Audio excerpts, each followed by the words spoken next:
Hey guys, so I have been wanting to do this video to just sit and talk to you kind of about what has happened. You've been seeing clips here and there of just randomness of what's, like the Cliff's Notes version of what's going on. So I just wanted to sit and kind of talk to you about it. And so you saw that we left. We got to the hospital on a Friday, and on we got to the hospital on Saturday, and he had my father-in-law Dean had such a good day. Like, he was talking, he was eating. We walked in and we're kind of like, they really gave him 24 hours, like it just didn't make any sense because he looked really good. He did make a few jokes about dying, which kind of set me off, and I cried and had to go out of the room and just whatever. And in that moment I was just, I didn't want to just sit and watch him die. I didn't want to just, be ho-hum and depressed, and I didn't want to do that. So, and I was having the expectation that God would heal him. I was thinking, the whole way driving up there, told Brad, we could be walking into a miracle. We could be walking into a miraculous healing, because that's what, at that point, he would need to survive, because it was just too far gone. So the technical side of all that is his cancer, and this is from what I can understand and what I can remember, had shrunk, the tumor, but it was colon cancer. So in the shrinking, it had pinched off his colon, and it wasn't diverticulitis, but I think it was similar. I couldn't get the gist if it was diverticulitis or whatever. But anyway, so his he was already pretty blocked up. We had seen that when we were up there a month prior and went to his chemo appointment with him. We had seen in the ultrasound or in the CAT scan that he was pretty backed up. And so then pinching off the colon, just backed him up even more. So originally he had gone into the hospital 2 weeks prior to us getting there, 2 or 3 weeks, because my mother-in-law had come home from grocery shopping and he was throwing up stool. So it was just all bad, and so they had to rush and do a surgery.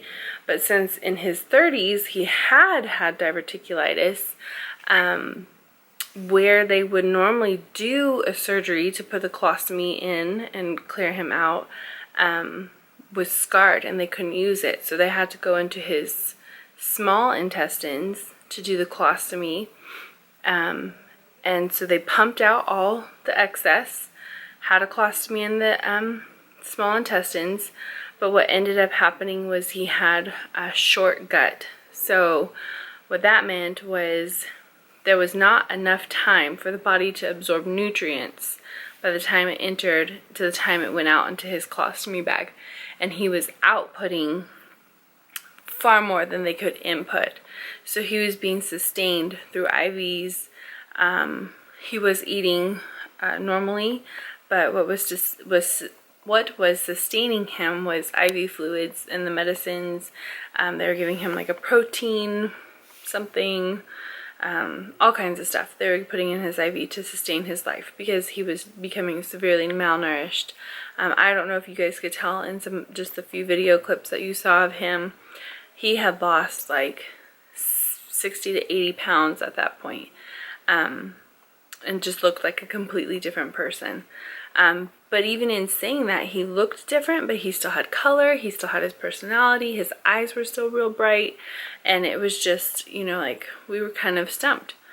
So my older brother-in-law came into town, I believe the same day we did, but just a little bit later, and he kind of walked in with the same kind of attitude, like, we're going to believe for healing, we're going to speak life, we're going to be positive, we're not going to just sit around and wait for the worst to happen. We're going to be positive and use our time wisely.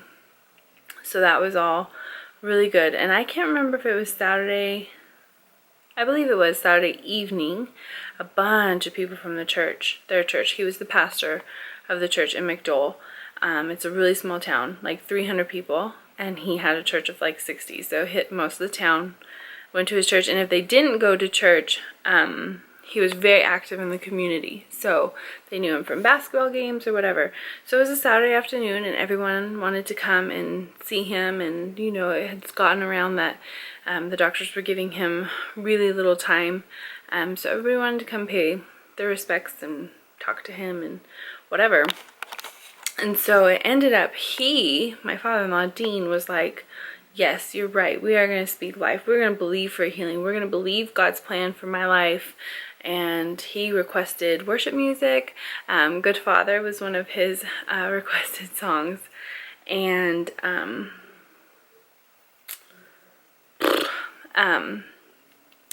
there was a pastor in town. His name was Pastor Mike. He didn't know my father-in-law previously, and I'm not even sure how that relationship started, but he literally visited every day and would bring his guitar and would sing to him. And my father-in-law, Dean, he loved worship. So really, really lifted his spirits. And then we had a super powerful prayer time over him. We anointed him with oil. Just the whole, you know, if you're Christian, you know that that's kind of what we do, right? And just believing. It was like the best church service I've ever attended. You know, all of our hearts were just united in one accord and praying for the same thing. And he was in good spirits, and it was just powerful. It was so powerful. And so the next day was Sunday, and I kind of talked about it in the video a little bit, where he just was like on this like hangover almost, you know, like this Holy Ghost hangover we would tease about. And it was just like, we just kind of like wrote it off, like, okay, he's tired today. And we did kind of try to push him on Sunday, you know, like, hey, wake up, talk to us, you know, eat, you know, blah blah blah. And in the other clip where we were trying to do the puppet show, I had to actually turn off my phone because I was video recording, thinking I'm going to get this really funny moment. And he kind of got on to us because he was like, I want you guys to understand that I'm tired. He even had the nurse come in and talk to us and tell us that he needed his rest. From that point, we had on and off coherent times. There'd be times he'd wake up and it was just great conversation. He kept asking me how I felt, like, did I feel like God could heal him? And I, absolutely he can heal him, you know. And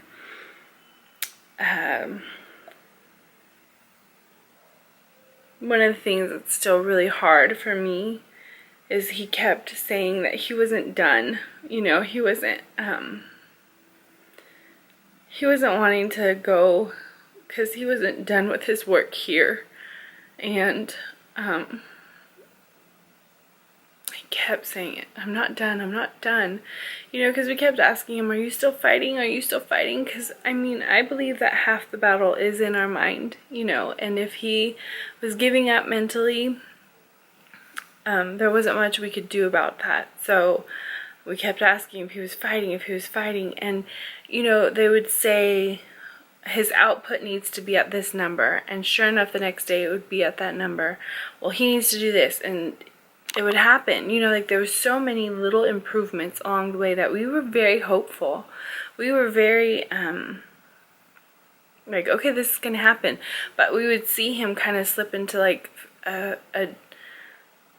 I don't want to say depression, but I mean, he's getting really bad news, right? So he's scared and sad and all those things. We'd see him going there, and we'd try to pull him out, you know, and like tell him we were there with him. And, you know, and he kept saying, no, I'm fighting, I'm not done, you know. And one of the doctors came in and pretty much told us he's a numbers guy, and the numbers don't look good, so let's get him home on hospice and let's call it a day, you know. And his bedside manner was awful, and that's pretty much what he told us, like, all right, well, you know, this is what the numbers say, and you will have like maybe 3 days with him once we remove all our intervention as far as the IVs go and the nutrients and all that stuff, and he'll have 3 days, and there we go.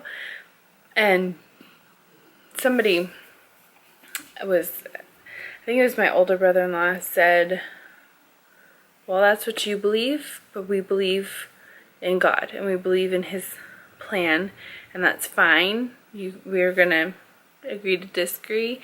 And that kind of pumped all of us up. You know, we're all like, yeah, you know, I think I said I believe that he can be healed, and I do, and I did. And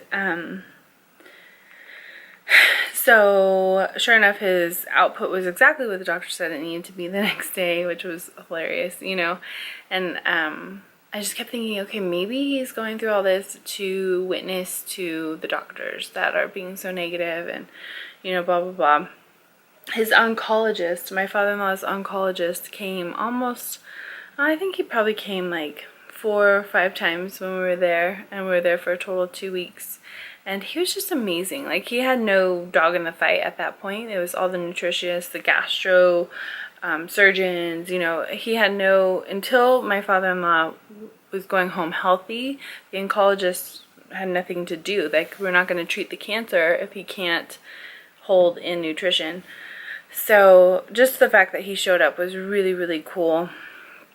And he would come a few times, and he would always bring encouragement and life to my father-in-law, and he would always come with like a new bag of tricks, like, let's try this, and we'd of course comply because he's the doctor, and you know, it's like, at least he's trying. At least he's not like this other guy saying like, just give up and go home. So we tried a few things, and then, like I said, he was in and out of coherency. We'd play worship music. I'd play sermons for him. I spent a lot of time in the room with him. I think there was one day where I went in very little. It was just starting to get to me, I guess. And then after that, I was pretty much solid in there. But the oncologist just kept telling us, please respect his decision. You know, whatever he wants to do, let's go ahead and do that. Like, don't force him, you know, don't make him fake it, is pretty much what he was telling us, you know. And so I took that to heart. And in my conversations with my father-in-law, you know, I would ask him what's going on. He would always say he's not done fighting and he wants to be here. And he had so many dreams and visions for his future, and ministry-wise and all that stuff. And, you know, he'd kind of share with us that stuff when he was coherent. And so fast forward, so we're there for almost 2 weeks, and it was just downward spiral. You know, he was coherent less and less. He was in a lot of pain, so they had him on a lot of pain medications, and it was just getting really, really difficult, because you could see that he was wearing down. And one of the days, he had developed like a teeny spot on his abdomen, and he wasn't, like, when the nurse had come in to ask him if anything was wrong, he didn't really wake up. And then he woke up after she left and was saying that he had pain in his abdomen, and so he was on so much pain medication he shouldn't have had any pain. And so we called her back in. She's like, oh, okay. It ended up being cellulitis, which I'm not even quite sure. I haven't looked at pictures, although everybody else in the room looked at it. You know, it was kind of low on his abdomen, and, you know, it's my father-in-law. Like, I don't want to go there. Funny stories about him having to pee, but because they didn't have a catheter in. So the cellulitis happened, and over the next few days, so this is probably like after a week, right? Maybe it was like a Wednesday. I don't know. I can't remember. It's so fuzzy. The cellulitis grew. So it went from like a pinprick size to like the size of a Nerf ball, is what they described. Like a big football, Nerf ball on his abdomen. And this smell was really, really bad. Because the doctor had come in, the surgeon had come in and said, whatever you're seeing on the surface, imagine it probably like 10 inches deeper within. And the infection on the outside started oozing stool. So, and it's rotting all the flesh within, you know. So he came in and said he could try to do surgery, but doing surgery would only get him back to where he was, you know, maybe before the infection had surfaced, and that was still not very good. You know, it was still very low coherency, malnourished, you know, just all these things. It wasn't very good, but it was better than having this infection fester. And he was saying if we left the infection, his body would become septic, and so he would just, it would not be long. It'd be 24 hours, again with the 24 hours, right? So either you do the surgery and you go back to kind of a not so great state, or you don't do surgery and you die. Like, that was the decision. So they took off all his pain. He had a pain patch and took him off all medicine, made him very coherent so he can make a decision whether to do the surgery or not. And he wanted all of us, which meant all his boys. He has 3 boys and 3 daughter-in-laws, and his wife, Sherry, my mother-in-law, in the room when he talked to us about it, and he asked us all what we thought. And I think I said, I don't remember, I think I said, I know I was thinking it, the medicine and the surgery at this point is fighting a losing battle. The only thing we could do is rely on God. And if he wanted to do the surgery, that was awesome. And if he didn't, to me, it wasn't quitting. It was fully putting his faith in the Lord to either heal or take him. You know, it was what they were doing at the hospital was sustaining him, but it wasn't giving him any quality of life. It was just sustaining life, you know. And so it wasn't any way to live, you know. And the more the days went on, the worse it got. And it was just, you know, it was just an uphill battle. And so he, I wish I would have been recording then, but he just made this amazing statement of faith that at that moment where he said, okay, I'm done. I'm done fighting with medicine, fighting with doctors, and doing it this way. I'm going to believe and I'm going to trust in God's plan for me, whatever that might be. And I'm going to continue to pray and fight, and like, we'll see what happens, you know. And so he did decide to not do the surgery, and in that he also decided to remove all the preventative medicine, all the IVs and all the nutritional things that were sustaining him. And it was really, really scary, but at the same time so powerful. And I think for me it was so powerful because I have always watched my father-in-law struggle with making decisions out of fear, out of emotion, out of not saying, I shouldn't say always. I have watched him make hard decisions, and it's been, you know, just whatever. And he this one was so confident and so sure and so just brave. Like, he was just brave in that moment. I mean, how could you or I even think of making a decision like that? You know, a decision to rely on God alone, or, you know, rely on medicine, or, you know, just, it was just, I mean, you kind of had to be there. But it was such a brave and powerful moment. And then he decided he wanted to keep everything going for that day. I believe it was a Saturday, and he wanted everybody to come. So because turning off everything, they were saying, was going to be 24 hours again, you know. So my nephews came, who you saw,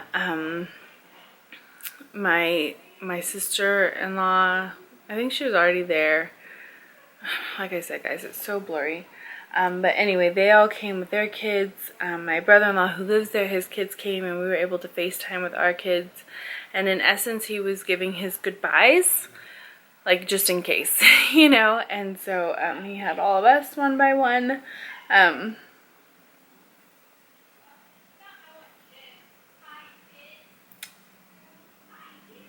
said his I love yous and that he was proud of us and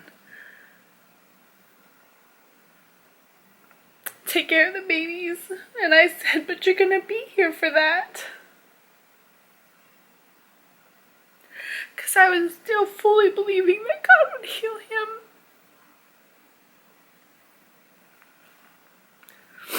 We knew that it was gonna have to come to the very edge, and we were hoping that life would kick in. That was a word someone had given us, that it's gonna come to the point of death, and right when death strikes, life is gonna give in or take place.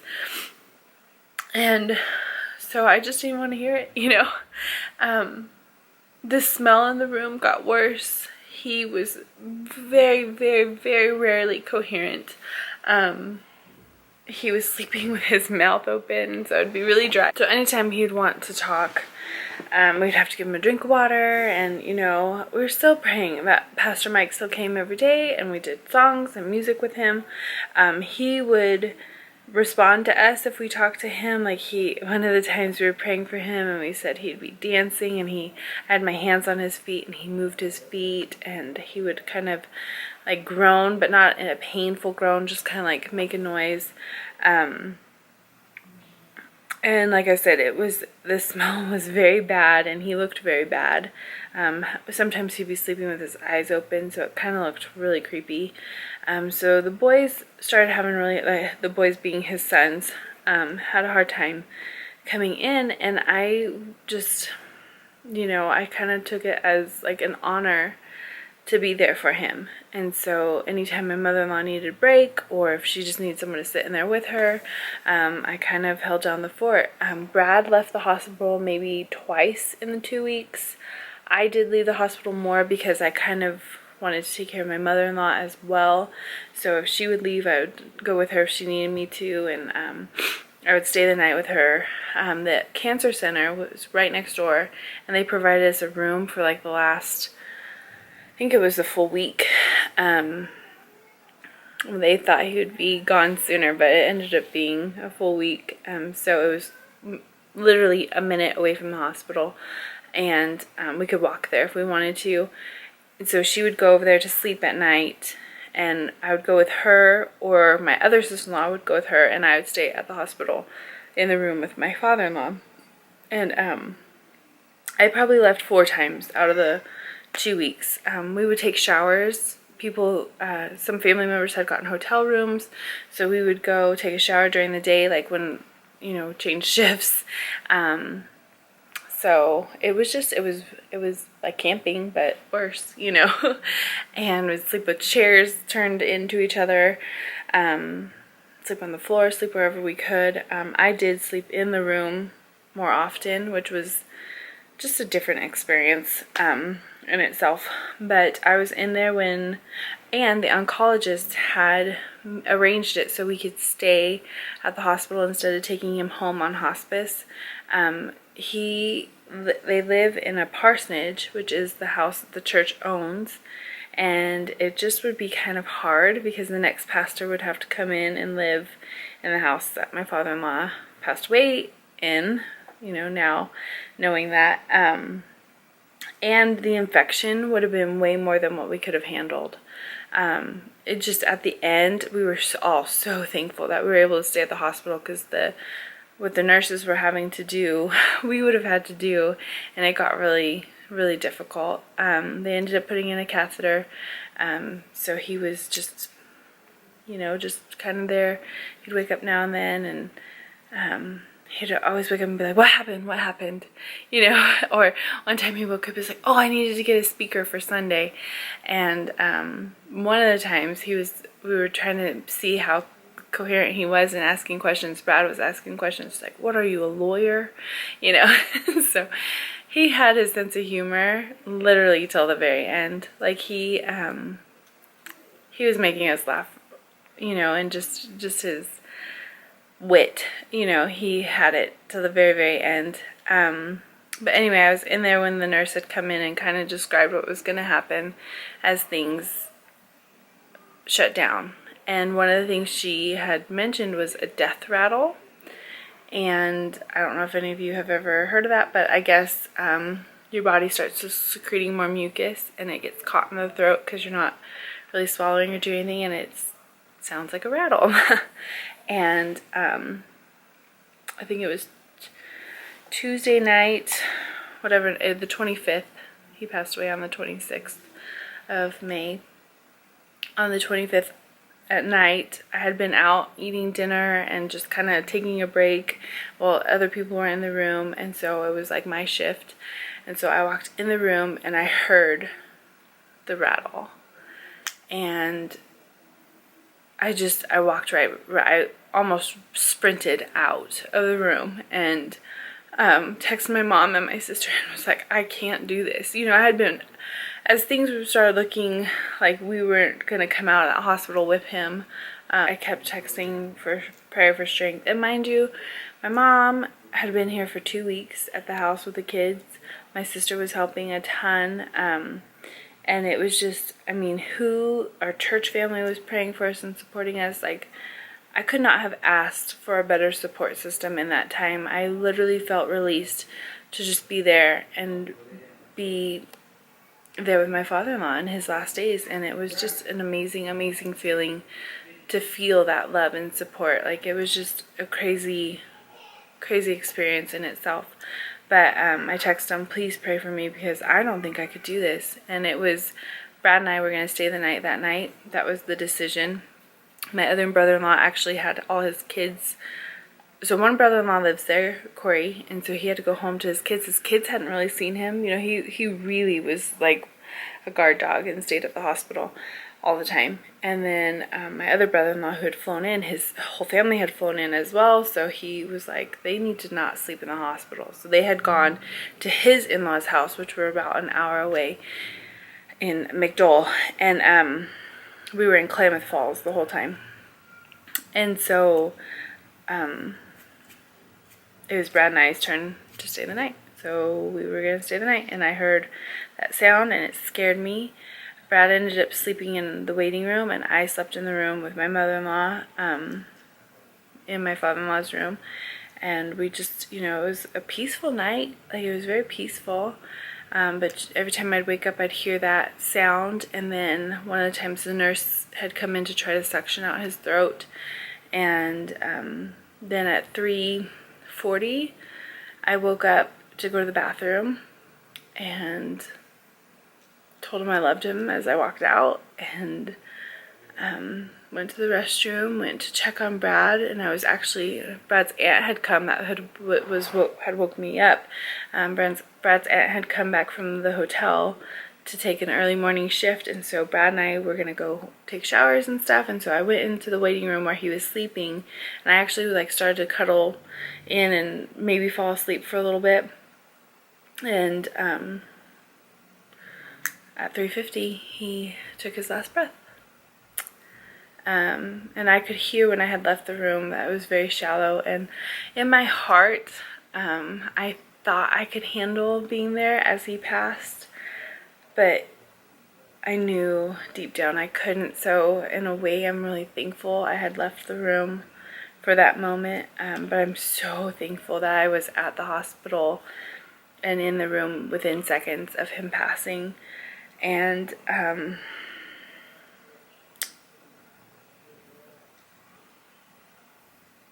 death is just so weird. It's still so weird to me to think that this body is nothing without our soul. You know, once our soul leaves, this is really literally a shell. And so to walk in and to see his body there, was just so weird. And we made the phone calls to his two brothers to get there, and we were there with his mom, and I couldn't imagine losing my husband, and her reaction would be what you would expect from losing your husband, which was also extremely hard to be a part of. And then we sat there for probably an hour before his brothers got there, and you know, I kept like holding his hand and massaging his feet, and like stroking his arm and his hair when he was with us. And so it was kind of like my last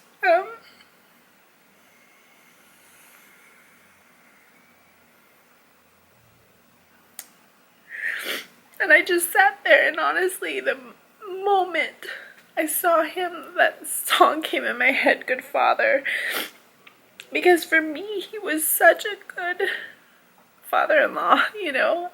He was not a perfect man by any means, but he was so good to me. I knew I was loved.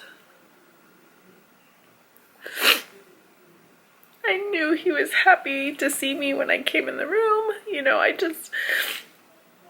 knew I was loved by him, and he knew I loved him. You know, I made sure to tell him a million times within that 2 weeks of how proud I was to be his daughter. And he would always say how proud he was to be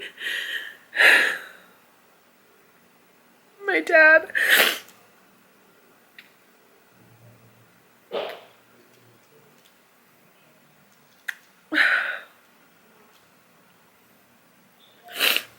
You're gonna hear a fan now because my camera is literally getting too hot, so it's turning off. But in those weeks, being there with him and hearing his stories and hearing his sibling stories, he didn't have a dad, and he didn't have much growing up. You know, he had to start supporting his mom when he was like 15. And everything he did, good or bad, he was doing it to be better than what he had.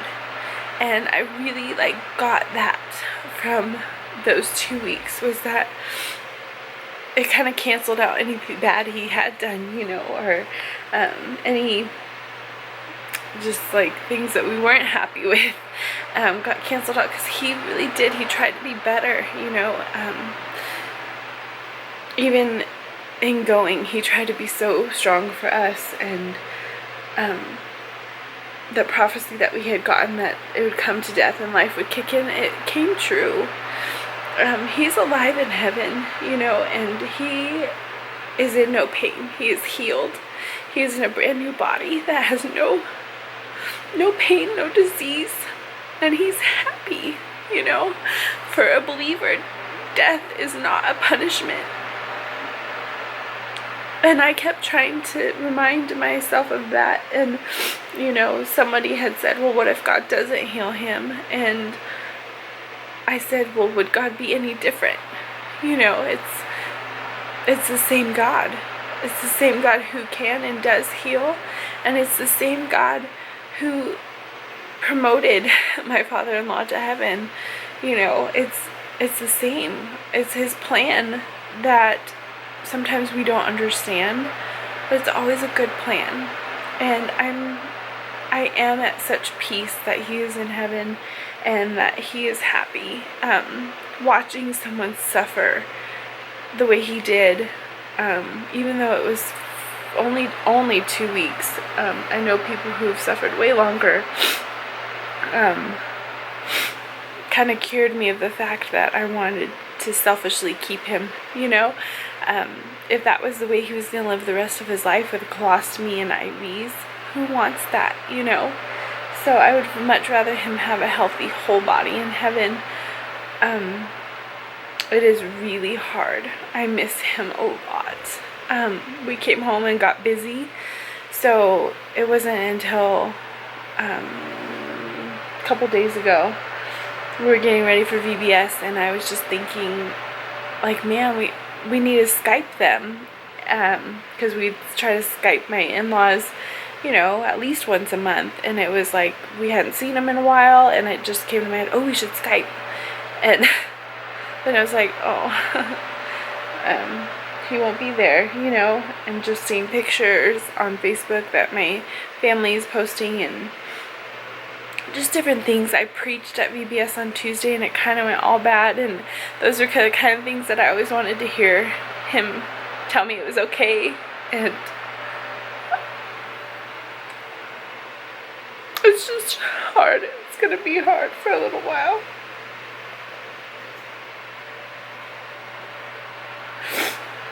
He was so good to me. And he believed in me. I felt like he was my advocate, you know, even to Brad sometimes. And I lost my advocate. And it's just, it was one of the hardest things I've ever had to do, is to be in that hospital for those 2 weeks. I pray that I never have to do something like that again, but at the same time, I'm so honored that I was able to be a part and to love him through his last days and be here going forward. I do have a peace. There's going to be hard moments, of course, but when you experience a loss, it's not God's fault, you know. These things happen. We live in such a fallen world, and it never said we'd have it easy, and that's what he knew. You know, he knew greater is he that is in me than he that is in the world. And it's so funny because that's something he kept. This camera is getting too hot, so it keeps turning off. I'm so sorry. But yeah, it's one of the things that we did was we were listening to sermons the whole time. He was listening to them with me. I'd have them on my iPad. We had worship music going all the time. So I'm going to link below. It's Elevation Church and Elevation Worship is what we mainly listened to. And then we listened to old hymns too, because that was his favorite. And I read the book my sister got me for my birthday. It's called Mending Tomorrow. And it's kind of all about when God doesn't perform the miracle that you kind of wanted him to, and about loss and, you know, whatever. And it's so funny. I got it for my birthday, and I brought it with me because I wanted to read it. And I ended up reading it, like, the camera keeps shutting off because it's too hot. So I keep having to restart it. Here's Brad. So, anyways, yeah, it was like a perfect timing book. So I'm going to link all those things below. Do you want to be in here? No?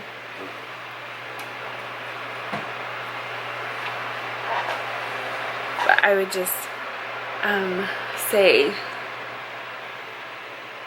and I think that's what just keeps rolling in my head, is that heaven isn't a punishment, you know, and for us that are left here, I just want to make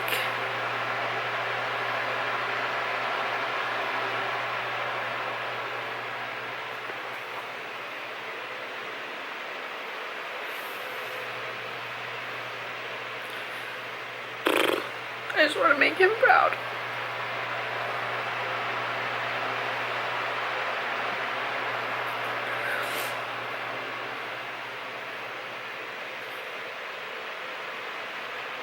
And it has just brought a new sense of appreciation for our family, and I miss my kids like crazy. I've never been away from them that long. The most I think I've been away from them is like 4 nights, and we were away for a solid 2 weeks. They came up for the funeral, and they got to stay for a few days, and then we, you know, you guys saw it was off and running again. So I think in the days to come is when it'll all kind of settle in.